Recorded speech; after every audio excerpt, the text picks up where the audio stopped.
So hello everyone and welcome to this video. So in today's video our guest my brother, he is from the Department of Physics and Astrophysics, Naresh bhai. So now he is in BARC Baba Atomic Research Center. So वहाँ पर ये अभी मतलब कि इनका I think 1 year हो गया ना आपको. Yes. So आज की वीडियो में हम एक्सपीरियंस शेयर करने वाले कि देखो अगर काफ़ी बच्चे यहाँ पर अभी BSc में MSc में होंगे, तो अगर आप भी यहाँ पर इस इंस्टीट्यूशन में जाना चाहते हैं तो क्या पूरा कंप्लीट प्रोसीजर है और यहाँ पर जाने के बाद आपको क्या क्या सैलरी मिलती है, क्या क्या एक्सपीरियंस होता है, क्या क्या काम करने को होता है. बिल्कुल कंप्लीट जो भी आपके सभी डाउट्स थे, मैंने यहाँ पर आपसे जो डाउट्स पूछे थे सब मैंने सामने लिख लिए.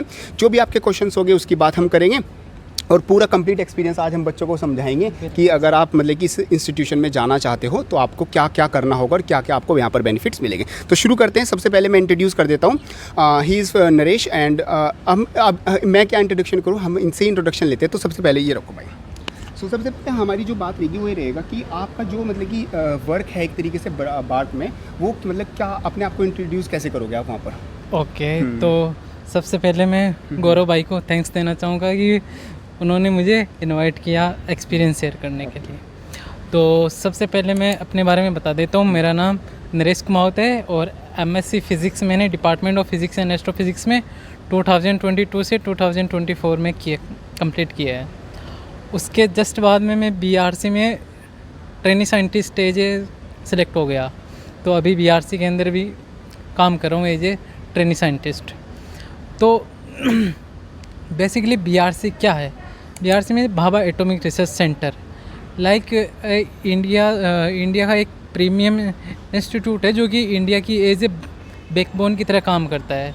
अगर BRC ना हो तो अब तक अपना देश में भी कोलैप्स हो चुका होता है, बिकॉज क्योंकि अदर कंट्री विल अटैक से लेके तो like this BRC is completely research institute है. तो BRC लाइक डिफेंस में हो गया और हेल्थ केयर में, यहाँ पर सब चीज़ों में मतलब कि बेसिकली वर्क होता है. बिल्कुल. ओके.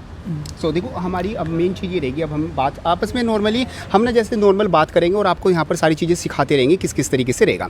तो देखो फर्स्ट चीज़ हमारी ये रहेगी कि मेरा भी क्वेश्चन ये रहेगा और जर्नली स्टूडेंट्स का और काफ़ी बच्चों का रहेगा कि आपको इंस्पिरेशन कहाँ से मिली कि आपको BARC ज्वाइन करना है. तो as a I am a physicist but I love nuclear physics. तो जैसे ही मैंने 12th क्लास की तो मुझे एक चीज़ श्योर हो गई थी, मुझे न्यूक्लियर फ़िज़िक्स पढ़नी है. अब न्यूक्लियर फ़िज़िक्स में कौन सा कहाँ क्या है, तो मैंने सर्च किया कि न्यूक्लियर फ़िज़िक्स में कहाँ रिसर्च होती है. तो फिर वहाँ एक ऐसा आया कि BARC Bhabha atomic research centre as a dedicated to nuclear physics. दूसरा मेरा मोटिवेशन आया 2027 में. एक न्यूज़पेपर में न्यूज़ आई कि नॉर्थ कोरिया ने अमेरिका को दिखाई आंखें. तो मैं उस न्यूज़ को पढ़ा कि मैं कहा अमेरिका इतना पावरफुल कंट्री और उसको नॉर्थ कोरिया एक छोटा सा कंट्री, तो क्या हो सकता है उसमें. तो पता लगा कि उसके पास में न्यूक्लियर है. तो उसने 2017 में न्यूक्लियर को डिटोनेट किया तो उससे USA हिल गया.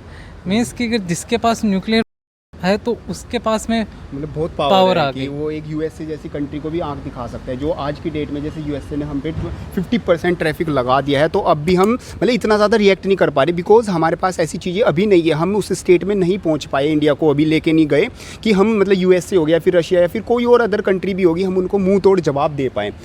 सो तो उसके बाद में एक चीज़ हो गई क्लियर कि मुझे न्यूक्लियर फिज़िक्स में जाना है. प्रेजेंटली आई लव न्यूक्लियर. मैं पागलों की तरह न्यूक्लियर पढ़ता हूँ. लेकिन ऐसा है कि अब BRC में हूँ तो सारे सब्जेक्ट भी मतलब और भी सब्जेक्ट है, लेकिन और अगर आपको रिसर्च इंस्टीट्यूट है वो BRC है न्यूक्लियर फिज़िक्स में. तो ये मेरा मोटिवेशन था कि मेरे को BRC ज्वाइन करना ही करना है. इसीलिए मैंने MSc फिज़िक्स में भी एडवांस न्यूक्लियर लैब ली, तो वो भी सारा न्यूक्लियर का ही था. ओके. सो मेन पॉइंट ये था कि इनका इंटरेस्ट था मतलब कि न्यूक्लियर में, तो न्यूक्लियर फील्ड में ही जाना था. और फिर अपनी कंट्री का मतलब कि प्राइड और लव देख के फिर इन्होंने सोचा कि हम भी ऐसी चीज़ बनाएंगे ताकि हम भी USA या फिर कोई भी अदर कंट्री हो गया उनके सामने हम झुके ना और अपनी कंट्री के लिए कुछ ऐसा करें जो कि बहुत ज़्यादा काम आए. ठीक है, चलो ये पॉइंट हमारा रहा. सो नेक्स्ट चीज़ हमारी आती है कि आप जो BARC में कैसे सेलेक्ट हुए, क्या आपका एग्जामिनेशन प्रोसीजर था और आपकी जर्नी कैसी रही कि सिलेक्शन प्रोसेस था जो. ओके. तो देखिए BRC क्या है. BRC में क्या होता है, एटॉमिक रिसर्च होती है, न्यूक्लियर रिसर्च होती है. ये मैं पहले सोचता था कि एग्ज़ाम या इंटरव्यू ये सारा डोमिनेट करेगा, लेकिन नहीं। वहाँ पे जैसे पहले मैं एग्ज़ाम की बात करता हूँ। एग्ज़ाम मतलब बीआरसी के अंदर इंटरव्यू कॉल के लिए एक तो एग्ज़ाम बेस्ड में इंटरव्यू कॉल आता है और एक आता है गेट बेस पे। गेट में ऐसा होता है कि 150 स्टूडेंट को गेट बेस पे इंटरव्यू कॉल करते हैं और 150 को एग्ज़ाम बेस पे। अब बीआरसी का खुद का एग्ज़ाम होता है, उसमें 100 क्वेश्चन आते हैं, विद इन 2 घंटे के अंदर उनको करना रहता है, यानी ईच क्वेश्चन 3 मार्क्स से, तो टोटल 300 नंबर के आते हैं। जिस टाइम मैंने एग्ज़ाम दिया था उस टाइम पे कट ऑफ गई थी 160, यानी अराउंड 50 to 55% में कट ऑफ गई थी।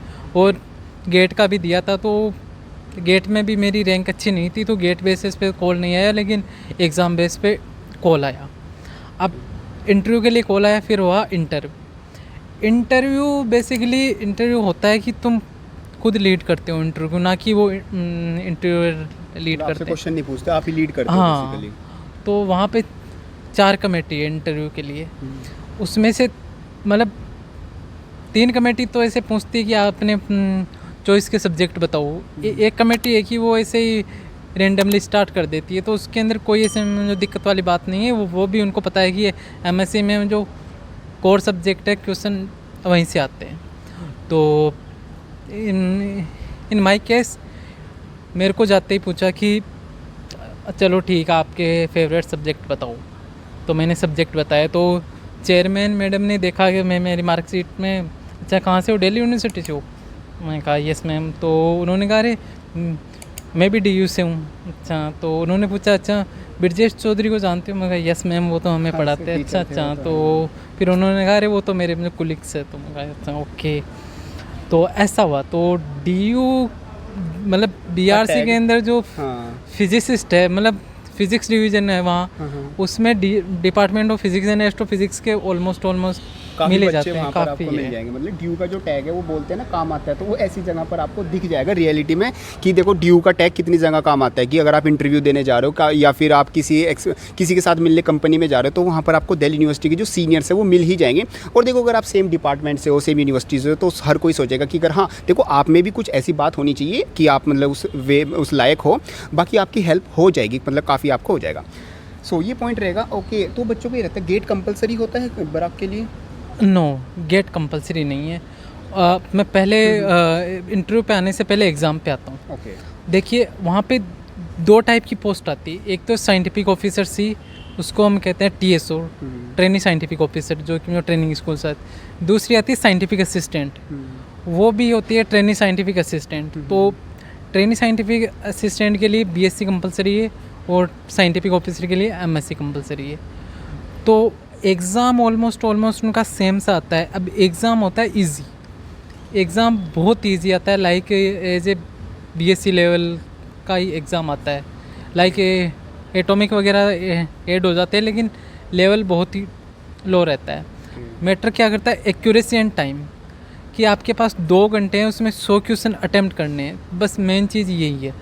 अगर तुम 90 क्वेश्चन तक पहुंच जाते हो तो तुम्हारा सिलेक्शन श्योर है इंटरव्यू के लिए।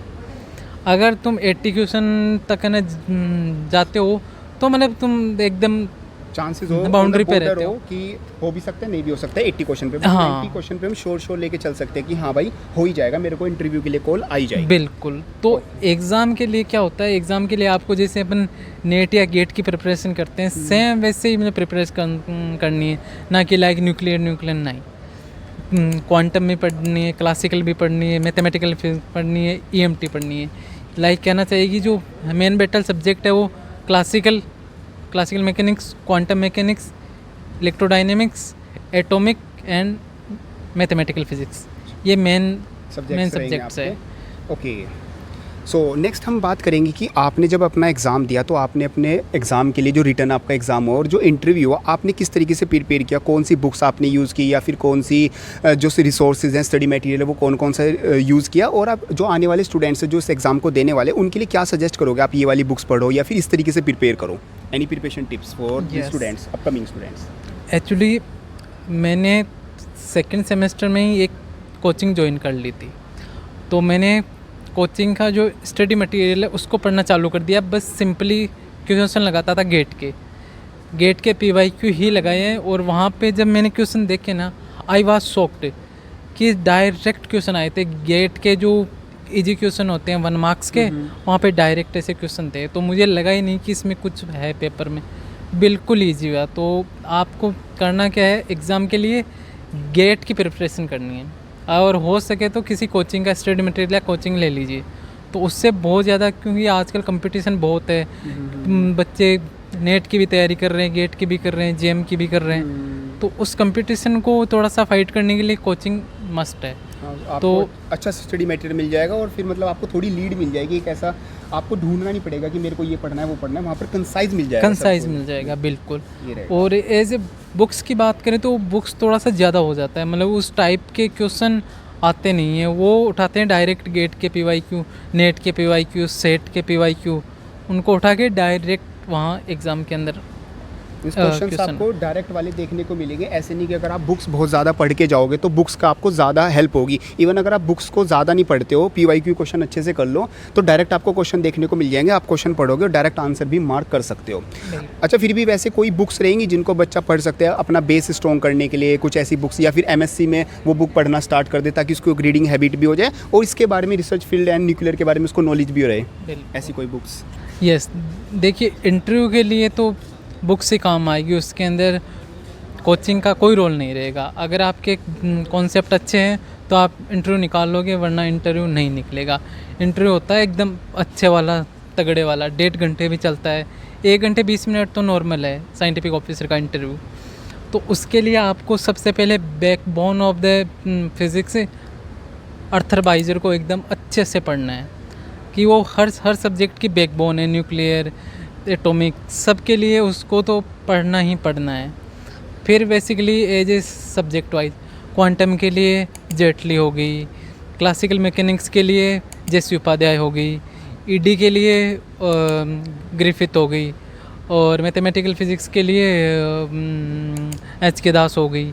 ये लाइक ये ऐसी बुक्स है जिसको आप रीड करना चाहिए। और बेसिकली न्यूक्लियर के लिए मैं सजेस्ट करूँगा कि क्रेन, इसको तो पढ़ना ही है हर बच्चे को।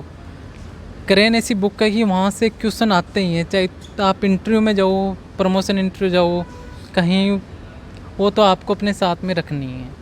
मतलब वो तो बोल सकते हैं ऐसे, जैसे कि वो बोलते हैं ना, संजीवनी बूटी हो गई वो एक तरीके से न्यूक्लियर के लिए। अगर आप BARC बार्क में जाना चाहते हो तो ये बुक जो न्यूक्लियर की है, ये तो सब बुक आपको पढ़नी ही होगी। ठीक है, चलो वैसे तो हमने काफ़ी आपको मतलब बता दिया कि आपको एग्ज़ाम की प्रिपरेशन कैसे करनी है, इंटरव्यू का भी हमने आपको काफ़ी बता दिया। बाकी अगर आपको कुछ मन में डाउट होगा तो आप उसको कमेंट बॉक्स में लिख देना, हमसे आप मैं मतलब कि कंसल्ट करके जो भी बच्चों के डाउट होंगे वो हम बच्चों को समझा देंगे कि इस तरीके से रहना है। क्योंकि देखो हम सबको मिल के ही इंडिया को आगे लेके जाना होगा। और ये ऐसे इंस्टीट्यूट है, यहाँ पर आपको खुद भी प्राइड मिलेगा, आप साथ साथ इंडिया को भी प्राइड कराओगे, क्योंकि ये वर्ल्ड लेवल पे, इंटरनेशनल लेवल पे आपकी एक तरह से कंट्री की पोजीशन बनाते हैं। ठीक है, चलो अब हमारी एजुकेशनल और मतलब कि एग्ज़ाम से रिलेटेड काफ़ी बातें होगी। अब हम बात करते हैं कुछ वहाँ पर जो वर्क लाइफ रहता है। सो देखो, हमारा जो पहली चीज़ रहेगी, फर्स्ट क्वेश्चन ये रहेगा कि आपका जो काम रहता है ऑन अ डेली बेसिस, वो किस तरीके का काम रहता है ऑन अ डेली बेसिस? देखिए BRC के अंदर ऐसा होता है कि पूरा इंस्टीट्यूट है, रिसर्च बेस इंस्टीट्यूट है। वहाँ पे ऐसा होता है कि डिविजन्स बने रहते हैं। मतलब सबसे पहले होता है ग्रुप के अंदर डिवीज़न रहते हैं। तो जब भी आप वहाँ ट्रेनिंग स्कूल में ट्रेनिंग करोगे तो आपकी रैंक बनेगी, उस रैंक बेसिस पे डिवीज़न मिलते हैं। तो वो डिपेंड करेगा आपके डिवीज़न में। तो BRC का वर्क कल्चर है कि रिसर्च करना। मान लो कि मेरे को मिला रेडिएशन डिटेक्शन का, तो मेरा काम रहेगा ऐसा डिटेक्टर बनाऊँ, लाइक GM काउंटर है, सेंटिलेटर है, तो मेरे को ऐसा जो है रिसर्च करनी पड़ेगी कि उसकी एफिशिएंसी एंड रेजोल्यूशन बहुत हाई हो। तो मेरा काम रहेगा कि मैं ऐसा डिटेक्टर डेवलप करूँ कि उसका रेजोल्यूशन एंड एफिशिएंसी बहुत हाई हो, ताकि उसमें कुछ ना कुछ रिसर्च कर। इसी तरह BRC के अंदर सॉलिड स्टेट का बहुत बड़ा डिवीज़न है। सॉलिड स्टेट में होता है, न्यूक्लियर में होता है, क्वांटम में होता है, न्यूक्लियर का तो है ही, पार्टिकल फिज़िक्स में होता है। तो BRC के अंदर न्यूक्लियर फिज़िक्स का भी बहुत अच्छी रिसर्च हो रही है, लाइक पार्टिकल फिज़िक्स में भी। तो BRC एज ए रिसर्च है। BRC में अगर एंटर हो गए तो फिर एक ही काम रहेगा, रिसर्च करो बस। अब लाइक वो डिपेंड करता है आपके डिवीज़न पर कि आपका डिवीज़न कौन सा है, उसी डायरेक्शन में आपको रिसर्च करनी पड़ेगी फर्दर। हाँ, सो मतलब मेन काम तो रिसर्च का ही हो गया, और मतलब कि ऐसे कुछ मतलब कि आपको इक्विपमेंट्स जो बनानी है उनके ऊपर रिसर्च करनी है जो कि मोर एफिशिएंसी और मोर मतलब कि फ़ायदे की चीज़ें हो इंडिया के लिए, और मतलब कि जो भी आप इंस्टीट्यूट है साइंस की फील्ड में, ठीक है। चलो नेक्स्ट हमारी चीज़ ये रहेगी कि आप जैसे वहाँ पर आपको आई थिंक 1 ईयर हो गया है, तो 1 ईयर आपको हो गया, तो अब 1 ईयर का जो एक्सपीरियंस है मीन्स जो आपने वहाँ पर जो भी ऐसा कोई प्रोजेक्ट पे आपने काम किया, या फिर आपने कोई आपके सीनियर या फिर किसी और आपके कलीग्स ने काम किया हो कि बहुत ज़्यादा एक्साइटिंग हो, जिसको मतलब कि अगर बच्चे सुने तो बच्चों को लगे कि ये तो सही में बहुत ज़्यादा रियली एक्साइटिंग हो गया, ऐसा कोई प्रोजेक्ट? यस, देखिए अभी तो मैं अंडर ट्रेनिंग हूँ, तो मेरी अभी ट्रेनिंग चल रही है, तो इतना बहुत ज़्यादा हमको एक्सेस है नहीं कि कहाँ जाए। तो लेकिन बीआरसी में एक मतलब ऐसा भी जो प्रोजेक्ट चल रहा है कि उसमें क्या होता है कि अगर अपने कैंसर के ऊपर बहुत बड़े स्केल पे जो काम चल रहा है, तो अभी भी उन्होंने एक सिस्टम डेवलप किया है कि अगर कहीं पे भी ट्यूमर है या बोन में कैंसर है, तो वहाँ पे बीएनसीटी एक डेवलप करी है, बोरोन न्यूट्रॉन कैप्चर थेरेपी नाम से उन्होंने बीआरसी ने डेवलप किया है। वो is in the field of cancer बहुत बड़ा एक रेवोल्यूशन ला दिया है। अब पहले किसी को कैंसर हो जाता था 4th स्टेज का, तो उसकी होप ख़त्म हो जाती कि अब उसको मरना है, नहीं था उसका। लेकिन जब मैं उसके बारे में सुना, मेरे वो सीनियर्स से बातें कर रहे थे कि हमने एक ऐसी टेक्निक जो डेवलप कर ली है, तो उससे कैंसर का इलाज बहुत इजी हो गया है, मतलब अब स्टार्ट हो जाएगा इंडिया के अंदर। तो मेरे रोंगटे खड़े हो गए कि उन्होंने कैसे किया। तो एक सीनियर साइंटिस्ट है, वो सारा का सारा थॉट उन्होंने ही लाया, उन्होंने एक्सपेरिमेंट किए, उन्होंने मतलब चूहों पे पहले एक्सपेरिमेंट किए, फिर वो ठीक हुए ऐसे। तो वहाँ पे मतलब ऐसे बहुत सारे प्रोजेक्ट है, अभी तो हमें एक्सेस है नहीं, अंडर ट्रेनिंग हूँ, तो ऐसे बहुत सारे। अब वहाँ पे स्ट्रेटजिक भी है, इसरो के साथ भी है जो कोलेब्रेशन है, जो चंद्रयान भेजा था उसके अंदर कुछ एक इक्विपमेंट हमारे बीआरसी से ही गए थे, वहाँ पे उस इंस्ट्रूमेंट को मतलब कैलिब्रेशन किया था, जो हमारे हेड है उन्होंने उस इंस्ट्रूमेंट को कैलिब्रेशन करके फिर भेजा था मंगल प्लेनेट पे। सो मतलब कि आप देख सकते हो कि जो ये इंस्टीट्यूशन है, कोई ऐसा इंस्टीट्यूशन नहीं है कि कोई बहुत नॉर्मल है, जैसे कि ज़्यादातर बच्चों ने ना इसका नाम नहीं सुना होता, तो बच्चों को ना ये लगता है कि ये कुछ ज़्यादा बड़ी चीज़ नहीं होगी। बट अगर आप इंडिया के पूरा हेल्थ केयर सेंटर में देखोगे, इंडिया का पूरा डिफेंस में देखोगे, इंडिया का पूरा स्पेस रिसर्च ऑर्गेनाइजेशन में देखोगे, तो मतलब हर जगह पर आपको जो BARC है, बार्क है, वहाँ पर आपको उसका कुछ ना कुछ मतलब कि योगदान बोल सकते हैं, वो ज़रूरी ही मिलेगा। मतलब उनके साइंटिस्ट हैं, इवन ऐसे नहीं कि वो किसी की हेल्प लेके या कुछ, वो खुद ही रिसर्च करके नई नई चीज़ें फाइंड ऐसा कर रहे हैं। चलो आगे हम बात करते हैं, जैसे आप वहाँ पर काम करते हो तो आपका जो टीम कल्चर रहता है, आपके जो साथ में आपको सीनियर जूनियर्स जो भी आपको मिलते हैं, तो उनका टीम कल्चर कैसा रहता है, मिल के काम कैसा होता है, किस तरीके से? देखिए बीआरसी के अंदर अगर कोई भी हो, साइंटिफिक असिस्टेंट हो, साइंटिफिक ऑफिसर हो, हेड हो, टेक्नीशियन भी हो, तो हमारे बीच में कोई ऐसा नहीं कि तू साइंटिफिक असिस्टेंट है, तू ये। अगर रिसर्च करनी है किसी को, तो हम सारे मिल के काम करते हैं। जैसे कोई प्रोजेक्ट आया हमारे अंडर, तो उसके ऊपर रिसर्च करनी है, तो साइंटिफिक ऑफिसर भी उसी पे काम करेगा, साइंटिफिक असिस्टेंट भी उस पर काम करेगा, टेक्नीशियन भी हमारे पास में बैठा रहेगा, तो हम पहले में डिस्कस करेंगे। हाँ, एक बात बता दूँ, अगर इंडिया में कहीं पे देवमानुष है, वो बीआरसी के अंदर ही है। अब मैं बताता हूँ क्या होता। मैं गया बीआरसी के अंदर, तो वहाँ पे कैंटीन है, बहुत अच्छे कैंटीन है खाने के, तो इतना सस्ता खाना मिलता है, एकदम बेस्ट क्वालिटी का। लेकिन क्या हुआ, मैं लगा था लाइन में, मेरे पीछे सीनियर साइंटिस्ट थे, तो मैंने खाना लिया थाली में, तो उन्होंने मेरे पैसे पे कर दिए। मैं कहा सर आपने क्यों किए? कह रहे नहीं मैंने कर दी। ऐसा एक बार नहीं हुआ, रोज़ होने लग गया। मैं कहा सर ये क्या है सर, हमको पैसा दे रही बीआरसी के? नहीं बेटा।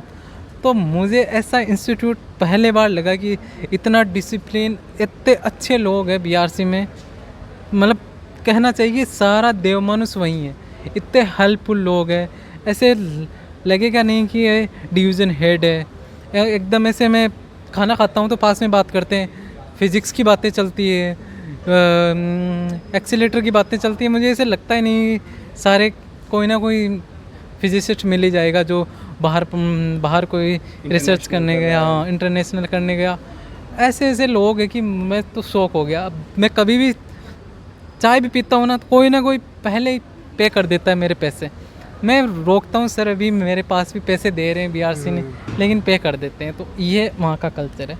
इसलिए बीआरसी में मतलब जॉब हो, आप चाहे टेक्नीशियन भी हो, तो मैं कहना चाहूँगा कि एक स्वर्णिम अपॉर्चुनिटी है कि आप ऐसी कम्युनिटी के साइंटिस्ट कम्युनिटी के बीच में हो कि सब कुछ एकदम डिसिप्लिन है, इतने हम्बल है, हेल्पफुल रहते हैं। अगर आप किसी भी पोस्ट पे हो और अगर आपको रिसर्च करनी है तो फंडिंग आती है फुल। आपको अगर थोड़ा सा इम्प्रेस हो गया, आपकी रिसर्च थोड़ी रंग ला रही है, तो करोड़ों, आपको जितने पैसे चाहिए उतने पैसे बीआरसी देगा। बस आप तो रिसर्च करो, ऐसा है। तो कोई वहाँ पे ऐसा छोटा बड़ा नहीं है। हम साइंटिफिक ऑफिसर भी वही काम करते हैं, जो साइंटिफिक असिस्टेंट भी वही काम करते हैं। मतलब मेन चीज़ है रिसर्च और एक अपने देश को आगे बढ़ाने का जुनून। मतलब वो ये सबका जो टीम कल्चर रहता है, मतलब कि अगर कोई किसी भी पोजीशन पर है, ऐसा नहीं है कि कोई साइंटिस्ट है या कोई जूनियर साइंटिस्ट है या फिर कोई अभी नया ट्रेनी है या रिसर्चर आया है, ऐसे नहीं कि डिवीज़न रहता है कि ये काम तुम करो, ये काम, सब मिल के वहाँ पर काम करते हैं। बेसिकली अगर कोई प्रोजेक्ट है तो उस पर अगर कोई कुछ भी अपना एक्सपेक्ट दे सकता है तो वो वहाँ पर वो उसकी बात सुनी जाती है और हर किसी की बात वहाँ पर रखी जाती है और इस तरीके से मिलजुल के सब बेसिकली वहाँ पर काम करते हैं। और जैसा कि भाई आपने बताया ये कि मतलब कि एक दूसरे का मतलब पेमेंट कर देना, और जैसे कि फंडिंग भी काफ़ी अच्छी आ रही है, तो मतलब एक आपको ऐसा इन्वायरमेंट मिलेगा, आपको वहाँ पर ये फील नहीं होगा कि यहाँ पर मैं कहाँ आके फंस गया, ऐसी वाली फील नहीं आएगी। आपको हर चीज़ में मतलब कि पैसे में ले लो, आप सपोर्ट में ले लो, या फिर वहाँ पर जो फैसिलिटीज़ आपको मिलेगी, ये सब चीज़ें भी आपको टॉप नॉच मतलब टॉप बेस्ट मिल जाएगी। एक तरीके से आपको मतलब कि जैसे होता है ना, जैसे प्रेसिडेंट के लिए मतलब सारी चीज़ें अवेलेबल रहती है, तो बार्क के लिए भी आपको सब चीज़ें वहाँ पर अवेलेबल मिल जाएगी। चलो आगे बात करते हैं हम थोड़ी ट्रेनिंग और ग्रोथ से लेकर। बाकी अगर आपका अभी तक जो हमने बात की है उसमें से रिलेटेड कोई डाउट आएगा तो आप उसको कमेंट बॉक्स में लिख देना,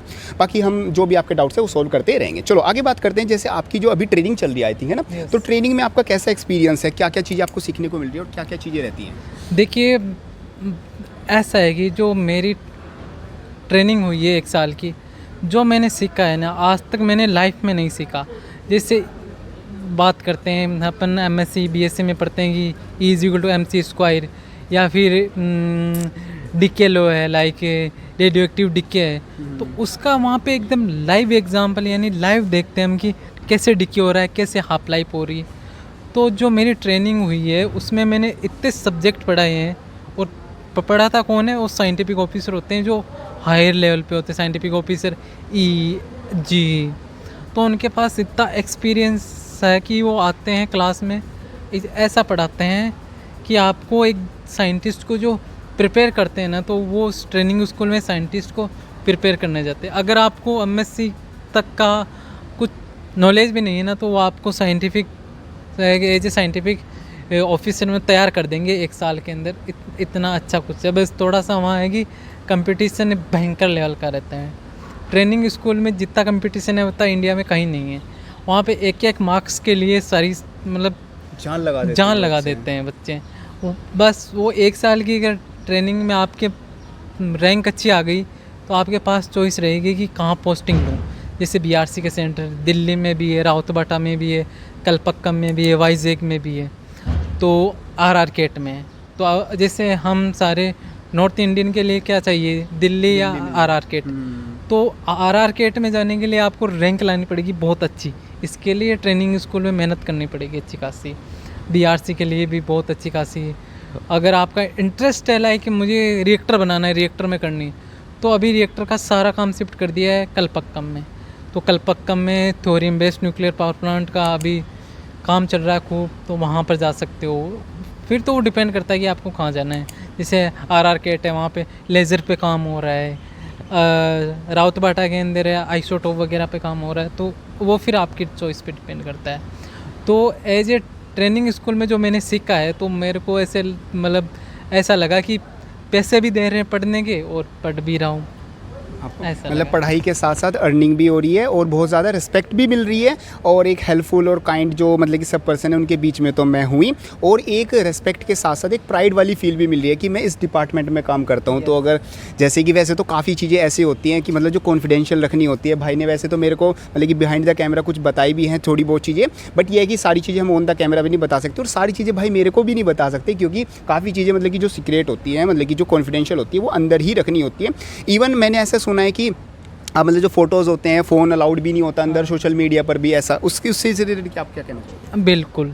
देखिए, एज ए मैं बीआरसी का एम्प्लॉइज़ हूँ, तो मेरी रिस्पॉन्सिबिलिटी है कि मैं मोबाइल फ़ोन यूज़ ना करूँ। वैसे बीआरसी के अंदर मोबाइल फ़ोन अलाउ नहीं है, लेकिन एज ए एम्प्लॉई लाइक कल को मैं बीआरसी में डायरेक्टर बनूँगा, तो मतलब एज ए मतलब अपन तो होप तो रखनी चाहिए। नहीं ज़रूर बनोगे। तो वो मेरी रिस्पॉन्सिबिलिटी स्टार्ट होती है कि मेरे को एक सीक्रेसी मेंटेन करनी है, प्रॉपर वर्क करना है, फोकस मतलब पूरा फोकस मतलब एक वर्क काम पर इन्वायरमेंट करने। बना के रखना हाँ। है कि क्योंकि वो एक डिपार्टमेंट है जो कि डिपार्टमेंट आपका डिफेंस से, स्पेस ऑर्गेनाइजेशन, हेल्थ केयर, मतलब इंडिया की मतलब ऐसी ऐसी चीज़ों से वो बिलोंग करता है। तो आपको वो चीज़ें जो कॉन्फिडेंशियल चीज़ें उनको भी कॉन्फिडेंशियल रखना होगा, उसी के साथ साथ एक जो लेगेसी है वो भी मेंटेन रखनी होगी आपको, ये सब चीज़ें। बिल्कुल। चलो ये सब चीज़ें बात हुई, आगे हम बात करते हैं कि अगर आप जैसे BARC मतलब बार्क ज्वाइन कर लेते हो तो उसके बाद आपके पास क्या क्या करियर ऑप्शंस होते हैं? तो एक्चुअली मैं कहना चाहूँगा, अगर आपने बार्क ज्वाइन कर लिया तो इंडिया में तो ऐसा कोई और प्रोफेशन है नहीं जो आपको फिर पसंद आएगा, क्योंकि बीआरसी में जो फैसिलिटी मिलती है वो किसी मतलब और भी DRDO है, असिस्टेंट प्रोफेसर है, लेकिन आपने एक बार ट्रेनिंग स्कूल में एंट्री ले ली, बीआरसी ज्वाइन कर लिया, फिर आपको कोई और प्रोफेशन पसंद नहीं कहीं आएगा, और जाने का मन नहीं करेगा। मन नहीं करेगा। लेकिन आपको फिर भी जाना है तो आप वहाँ पे पहले PhD कर सकते हो, बीआरसी से आप PhD कर सकते हो, पोस्ट डॉक कर सकते हो, उसके बाद में एसोसिएट मतलब प्रोफेसर के लिए अप्लाई कर दे जो कर सकते हो। लाइक मेरे एक जो टीचर ने बताया था कि 2016 में 10 नई IITs बनी थी, तो उनके लिए सारे प्रोफेसर बीआरसी से आगे, पूरा बीआरसी से सुना सुना लगने लग गया था, मतलब सारे के सारे इससे ट्रेंड थे, वहाँ साइंटिस्ट थे। तो अब 10 IIT जब नई ओपन हुई तो सभी के पास क्वालिफिकेशन थी, तो उन्होंने as a assistant professor join कर लिया। और मतलब अगर आपको like you want to win a Nobel prize, तो you can also you can do it. मतलब कि ईजिली आपको एक ऐसा इंस्टीट्यूट मिल जाएगा, एक ऐसी आपको मतलब कि लेवल मिल जाएगा कि वहाँ से आप नोबेल प्राइज़ तक भी विन कर सकते हो। और इवन अपना नाम जैसे बोलते हैं ना कि इंडिया के टॉप लोग में मतलब कि साइंटिस्ट की फील्ड में नाम आता है, जैसे कि हम अभी बात करें साइंटिस्ट में, अगर हम बात करें APJ अब्दुल कलाम सर का नाम बहुत ज़्यादा आता है। तो मतलब अगर आप उस इंस्टीट्यूशन में जाते हो तो आप वेरी ईजिली ऐसा काम कर सकते हो, आपके पास ऐसी अपॉर्चुनिटीज़ रहेंगी, आपके पास ऐसा पूरा स्पेस रहेगा कि आप इस आगे फील्ड में जा सकते हो। बाकी अगर जैसे बच्चा कोई हायर एजुकेशन में जाना चाहेगा बार्क के बाद, मतलब इंटरनेशनल जाना चाहेगा या फिर हायर एजुकेशन में, तो उसके पास ऑप्शंस अच्छे रहेंगे। यस, उस like international atomic energy agency है जो एक इंटरनेशनल बॉडी है, तो वहाँ पे हर कंट्री के रिप्रेजेंटेटिव्स जाते हैं। तो अगर आप बीआरसी के एम्प्लॉइज़ हो तो आपको तो वो तो चाहेंगे कि आ जाइए, आपके पास एक्सपीरियंस है, नॉलेज है, वहाँ पर जा सकते हो। लाइक अदर कंट्री है जहाँ पे हेल्थ फिजिसिस्ट की बहुत ज़्यादा डिमांड है, तो बीआरसी में भी बहुत सारे डिवीज़न है, हेल्थ फिजिक्स डिवीज़न है, वहाँ से बाहर जा सकते हो।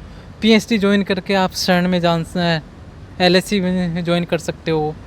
बीआरसी मतलब ज्वाइन करने के बाद आपके पास बहुत ऑप्शन है कि रिसर्च में जाना है रिसर्च में जाओ, जहाँ जाना है जाओ।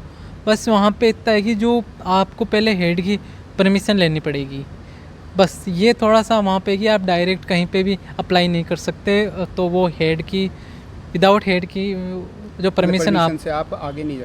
बाकी हेड की परमिशंस मिल जाती है इसलिए Yes. कितना वो रहता है। अगर आप देखिए सिंसियर हो, डिपार्टमेंट में काम अच्छा कर रहे हो, एकदम सिंसियर रह रहे हो, तो आपको दे देते हैं परमिशन की, ऐसा नहीं है कि आपको जाना नहीं।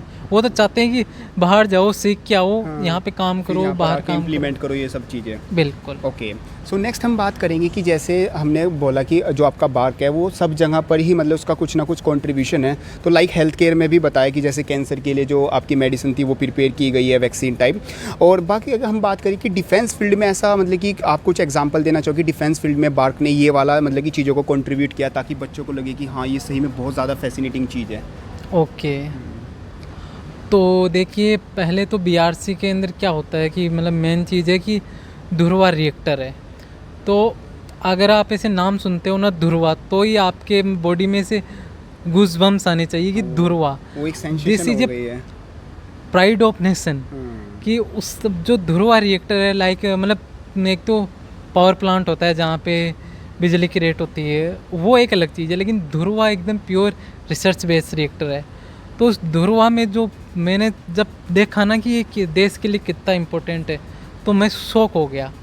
ध्रुवा से एज ए न्यूट्रॉन सोर्स वहाँ पे रिसर्च होती है, न्यूट्रॉन चाहिए, एक्सरे डिफ्रैक्शन, न्यूट्रॉन डिफ्रैक्शन, तो वो एक काम है वहाँ। लाइक आइसोटोप बनते हैं, रेडियोथेरेपी, ब्रैकेथेरेपी, कैंसर ट्रीटमेंट के लिए सारे आइसोटोप ध्रुवा रिएक्टर से आते हैं।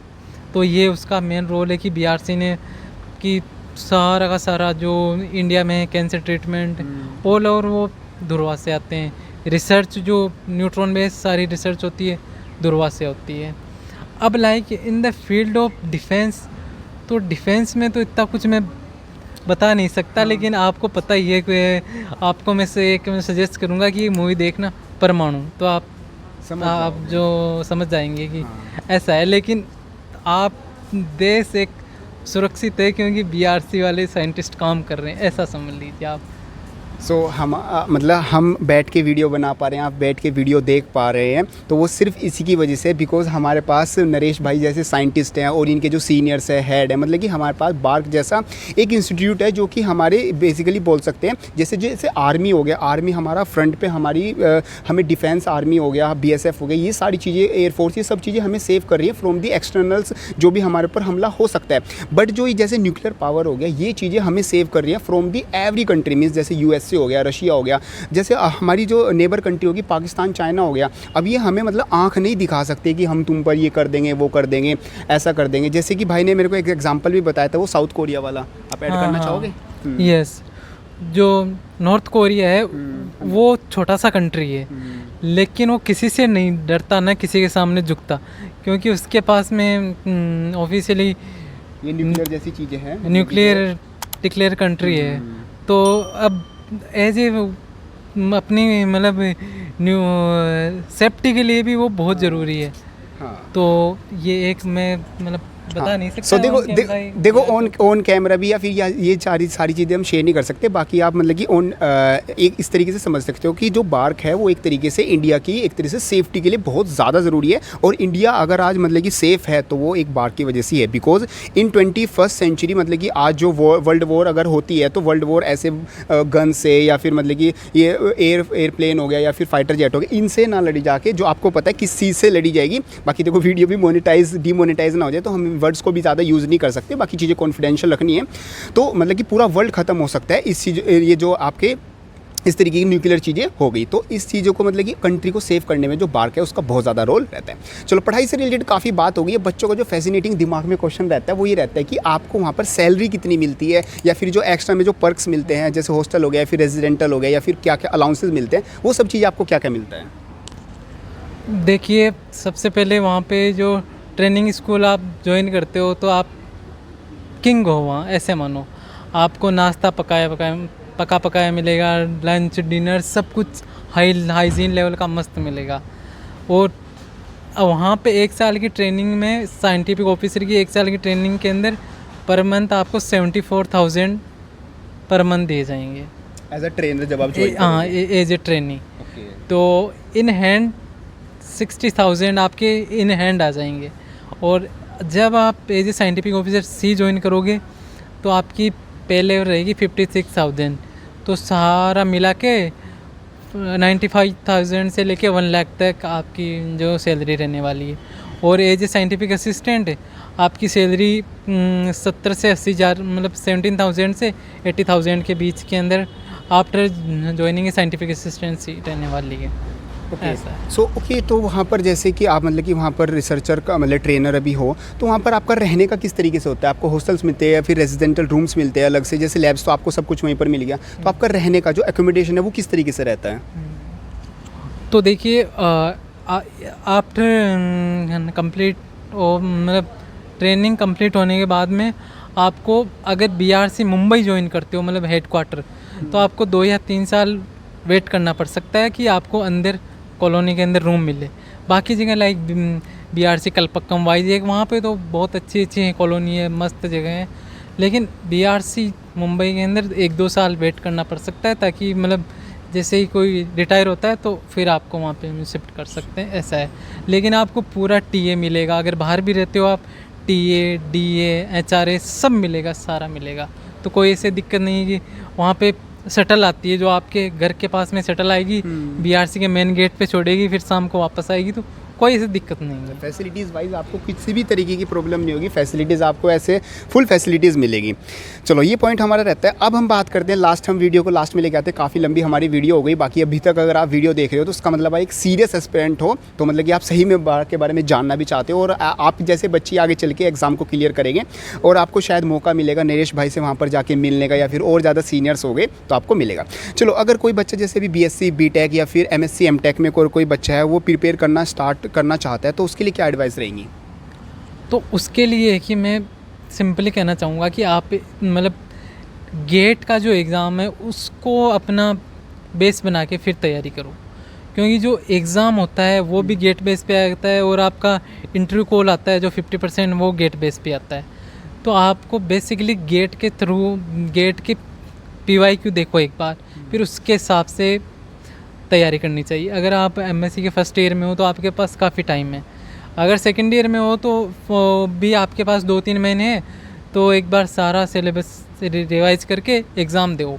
एग्ज़ाम इजी आता है, कोई ऐसे तुर्रम का नहीं है कि बहुत हाई लेवल का है, एकदम इजी आता है, तो आराम से एग्ज़ाम निकल जाता है। ओके सो अच्छा, अभी हम बात करते हैं ऐसी 2 स्किल्स जो कि बच्चों में होनी ही चाहिए, जो कि अगर कोई बच्चा बार्क ज्वाइन करना चाहता है तो आप कहते हो कि ये 2 स्किल्स तो उस बच्चे में होनी चाहिए। तो देखिए बीआरसी ज्वाइन करने के लिए मेन जो मतलब मेन चीज़ है वो है इंटरव्यू। इंटरव्यू आपका कब निकलेगा? जब आपका बेसिक्स स्ट्रॉन्ग है, यानी आपको कॉन्सेप्ट में डीप में पढ़ा है। ऐसा नहीं कि आपको सारे सब्जेक्ट पढ़ने, आप अगर वहाँ 3 सब्जेक्ट भी बोलते हो, 4 सब्जेक्ट भी बताते हो, तो 4 से ही पूछेंगे। तो आपको 4 सब्जेक्ट तो ऐसे आने चाहिए कि बिल्कुल बेसिक्स से बेसिक्स आने चाहिए। और दूसरी चीज़ है स्किल होनी है आप में ना बोलने की। अगर कोई क्वेश्चन आपको इंटरव्यू में डाउटफुल लगता है तो ना बोल दीजिए, वहाँ पे ऐसे नहीं कि अधूरा आंसर देते ही उनके ऊपर नेगेटिव इम्पैक्ट पड़ेगा, फिर वो सोचेंगे हाँ अब ये हो गया, अब इसको आता नहीं है। तो इसलिए 2 स्किल है, एक तो बेसिक्स अच्छे होने चाहिए और एक ना बोलना चाहिए इंटरव्यू में। हाँ, सो पॉइंट ये है कि देखो इंटरव्यू आपको देना है तो आपको ज़्यादा वाइड नहीं जाना है कि मैं सारे सब्जेक्ट पढ़ लूँ, सबको अच्छे से कर लूँ। आपको अगर एक सब्जेक्ट भी आप पढ़ रहे हो ना, उसको उतना डीप पढ़ना है कि अगर उसमें से कोई भी क्वेश्चन अगर आपका आ गया तो आप उसको आंसर ज़रूर करोगे। और बाकी जैसे बताया कि अगर आपको नहीं आता तो उसके बारे में ऐसे नहीं कि गोल मोल आप बातें करने लग जाओगे, बिकॉज ये कोई आप बोल सकते हो मतलब कि सोशल साइंस या आर्ट्स का कोई सब्जेक्ट नहीं जिसके बारे में आप बना के कुछ आंसर दे दोगे। क्यों? बिकॉज अगर आप एक भी चीज़ को प्लस माइनस कर देते हो, इवन अगर जो वहाँ पर रिएक्टर्स हैं, न्यूक्लियर रिएक्टर्स हो गए और अदर भी चीज़ें होगी, उसमें एक भी प्लस माइनस हो जाता है तो बहुत ज़्यादा मतलब कि डिस्ट्रक्टिव ये चीज़ें हो सकती है। तो आपको बहुत ज़्यादा मतलब कि सबसे पहले तो सब चीज़ों का पता होना चाहिए डीपली, और अगर नहीं पता तो उसके बारे में आपको क्लियर होना चाहिए कि ये चीज़ें मेरे को नहीं पता, इस चीज़ में मैं अपना जैसे बोलते हैं कि अपना फालतू में मैं कोई ज्ञान नहीं दूंगा। ठीक है, चलो ये हमारी सारी चीज़ें रहती है। अच्छा, अगर कोई बच्चा नॉन न्यूक्लियर से है, नॉन न्यूक्लियर ब्रांच है उसके पास, या फिर कोई ऐसी कोर ब्रांच नहीं है जो न्यूक्लियर से रिलेटेड है, क्या वो भी ज्वाइन कर सकता है ब्रो? यस, अगर आपने एमएससी कर रखी है जनरल एमएससी, तो आप ज्वाइन कर सकते हो बीआरसी को। बीआरसी में सॉलिड स्टेट का बहुत बड़ा डिवीज़न है, इवन वहाँ पे हर फील्ड में रिसर्च हो रही है। इलेक्ट्रॉनिक्स में रिसर्च हो रही है, एटॉमिक रिसर्च हो रही है, थ्योरेटिकल रिसर्च हो रही है, लाइक थ्योरी लाइक बहुत सारे साइंटिस्ट ऐसे हैं कि जो E=mc² को चैलेंज करने में लगे हुए हैं। तो वो थ्योरेटिकल रिसर्च चल रही है, पार्टिकल फिजिक्स में, क्वांटम फिजिक्स में, हर चीज़ में रिसर्च चल रही है। न्यूक्लियर लाइक ए मतलब एक्सपेरिमेंटल वर्क है जो बीआरसी में दिखाई देता है, और बाकी का जो रिसर्च पेपर होता है वो बाकी की फील्ड में होते हैं। बहुत सारे लाइक नैनो मटेरियल में भी काम हो रहा है, नैनो लेवल पे भी काम हो रहा है, तो बहुत सारा काम हो रहा है। मतलब बेसिकली ओवरऑल आपको काफ़ी फील्ड्स मिल जाएंगी। सिर्फ ये है कि हाँ, वहाँ पर जो न्यूक्लियर का होता है वो ज़्यादा बड़ा एक बैकग्राउंड आपको मिल जाएगा, ज़्यादातर साइंटिस्ट आपको न्यूक्लियर के मिल जाएंगे। बट ऐसा नहीं है कि अगर आप न्यूक्लियर ब्रांच से ही हो तो ही आपका वहाँ पर एडमिशन होगा या फिर आप वहाँ पर जाओगे बेनिफिट होगा। इवन आप अदर ब्रांचेस से भी हो तो भी आप उसको ज्वाइन कर सकते हो और उस सेम बेनिफिट्स आपको वहीं वहाँ पर मिलेंगे। ठीक है। अच्छा, कोई ऐसा मिथ, मतलब कि ऐसा कोई मिसकंसेप्शन कि बच्चों को, मतलब जब आप अपना इसके बारे में तैयारी कर रहे थे, आपने सुना और वहाँ जाके आपको लगा अरे यार ऐसा तो कुछ है ही नहीं, या फिर मतलब कोई ऐसी चीज़ कि आपने सोचा तो कि ये चीज़ होगी बट आपको जाके पता चला कि ये नहीं, ऐसे नहीं है, उस तरीके से ऐसा कुछ? तो पहली चीज़ तो यही बता दूँ कि वहाँ ऐसे लगा कि सब न्यूक्लियर है, न्यूक्लियर के अलावा कुछ ही नहीं है। तो इंटरव्यू में भी मेरा इंटरव्यू न्यूक्लियर का केवल 10 मिनट चला, बाकी का चला सॉलिड में चला 20 मिनट, क्वांटम में चला। तो ये मुझे ऐसे लगा कि यार मैं तो सोचा था कि सब न्यूक्लियर। दूसरा था कि बीआरसी का नाम सुनते आते रेडिएशन, तो ऐसा बता दूं कि बीआरसी में रेडिएशन लेवल हाई नहीं, इतना सेफ्टी कल्चर है हमारा, सेफ्टी एंड सिक्योरिटी कल्चर। पहले मुझे लगता था कि बीआरसी में रेडिएशन लेवल होगा, रेडिएशन काफ़ी अच्छा होगा, लेकिन कोई कुछ ऐसा नहीं है, सब कुछ मिथ्स है ये। मतलब जो वहाँ का फैक्ट है ऐसा है कि वहाँ पे सारी लेबोरेटरीज बनी हुई है, सब कुछ रिसर्च हो रहा है। ये सोचते हैं कि बीआरसी में तो रेडिएशन होगा तो ऐसा होगी, कुछ प्रॉब्लम हो सकती है, हमें वहाँ पर जाएंगे तो हो सकता है कि हमारी लाइफ भी रिस्क पर हो सकती है, ऐसा कुछ सोचते हैं बच्चे। बट ऐसा नहीं है, आपको वहाँ पर काफ़ी सेफ्टी और काफ़ी हाई एडवांस लेवल की सब जो लैब्स है और जो लेबोरेटरी है और जो रिएक्टर्स है वो सब हाई लेवल का मिल जाएगा।